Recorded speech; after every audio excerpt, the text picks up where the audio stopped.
ಹೊಯ್ಸಳೇಶ್ವರ ದೇವಾಲಯ ಹಳೆಬೀಡು. ಈ ದೇವಾಲಯವನ್ನು ಸಾಮಾನ್ಯವಾಗಿ ಹಳೆಬೀಡು ದೇವಾಲಯ ಅಂತಲೂ ಕೂಡ ಕರೆಯುತ್ತಾರೆ. ಈ ದೇವಾಲಯವು ಕೂಡ ಹಿಂದೂ ದೇವಾಲಯವಾಗಿದ್ದು ಇದು ಶಿವನಿಗೆ ಸಮರ್ಪಿತವಾಗಿದೆ. ಇದು 12ನೇ ಶತಮಾನದಲ್ಲಿ ನಿರ್ಮಿತವಾಗಿದೆ.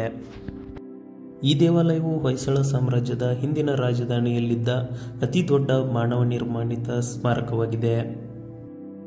ಈ ಒಂದು ಹೊಯ್ಸಳೇಶ್ವರ ದೇವಸ್ಥಾನವನ್ನು ರಾಜ ವಿಷ್ಣುವರ್ಧನ ಪ್ರಾಯೋಜಿಸಿದ್ದಾರೆ. ಇದರ ನಿರ್ಮಾಣವು 1121ರಲ್ಲಿ ಈ ಒಂದು ಸರೋವರ ನಿರ್ಮಿತ ದಡದಲ್ಲಿ ನಿರ್ಮಿಸಲಾಗಿದೆ.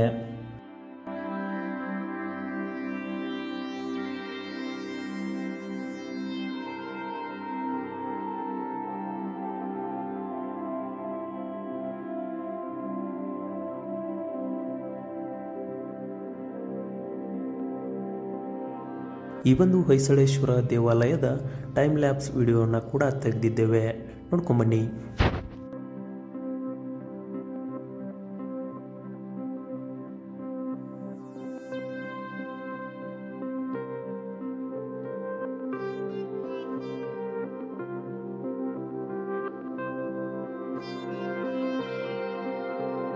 ಈ ಒಂದು ವಿಡಿಯೋ ನಿಮಗೆ ಇಷ್ಟ ಆಯಿತು ಅನ್ಕೋತೀವಿ.